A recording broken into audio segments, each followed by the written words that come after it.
So this public toilet here, how many people use this toilet? 400. 400 people use this toilet. Yeah, the whole is here from that side to the other side.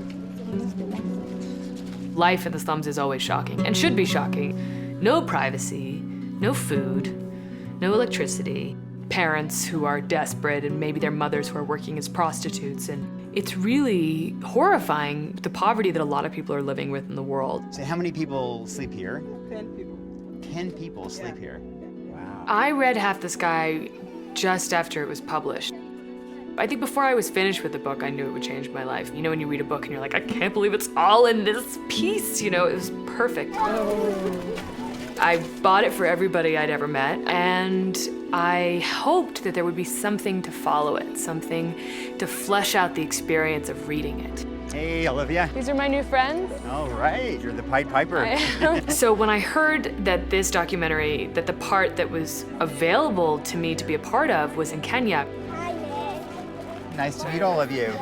I mean, I remember reading the email of like, you know, Nicholas Kristof is interested, and I was like, Nicholas Kristof, yes. Don't know what he's about to say, but whatever it is, yes. And then it was like, would like you to come, yes. And then it was like, Kenya, what? Yes. Half the Sky. I mean, it was really a dream come true in every single way. It's really interesting. The kids were just saying they were afraid of the police. Oh, yeah? And I said, why? And they said, because they shoot us. That's, They were trying to run and hide from them. really? Yeah. I was sort of embarrassed because this whole summer I've been trying to see Cowboys and Aliens so I could talk to Olivia about her, you know, her recent role in a movie, and then I blew it. I didn't actually see it, and so I really wasn't quite sure what to expect. Like crossing streets in Manhattan. Yeah. And I was very impressed by Olivia's commitment to getting out and traveling, by how down to earth she was, and by her real passion.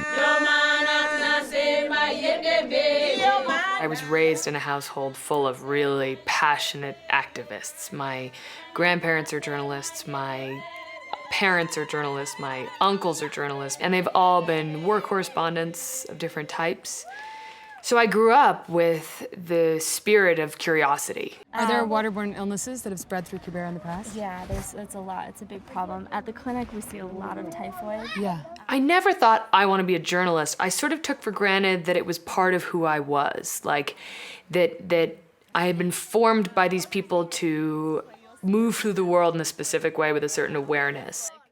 But I never thought about making it my career. I always hoped that I could use that in some way to make acting, which I've always loved, kind of useful to the world by combining acting with making documentaries or being able to travel, and basically doing exactly what I'm doing right now was kind of my dream. But this is our women's empowerment group. So it's for women living with HIV who come into the program, get skills, learn how to sew, learn how to make beads, and then also get business training and mentorship, and then they have a group savings and loan program. I've been very curious about the effectiveness of microfinance, which is the process of investing in small business owners around the developing world.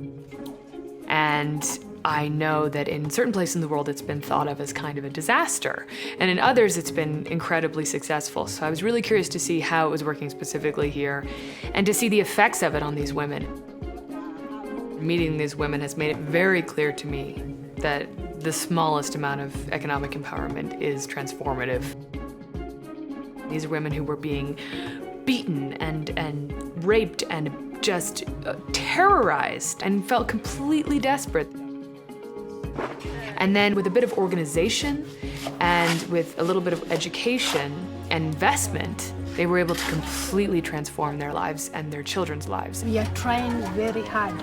You can see women, they are the ones who are trying very hard to see that they can achieve their dreams. The common denominator between all of the subjects that we've interviewed is this realization of their own rights and this decision to fight back and to really make their lives about standing up for themselves and the people like them. Really inspiring. Bye. Bye. Bye. Thank you. Bye. Bye. What's wrong? Oh yeah. So these are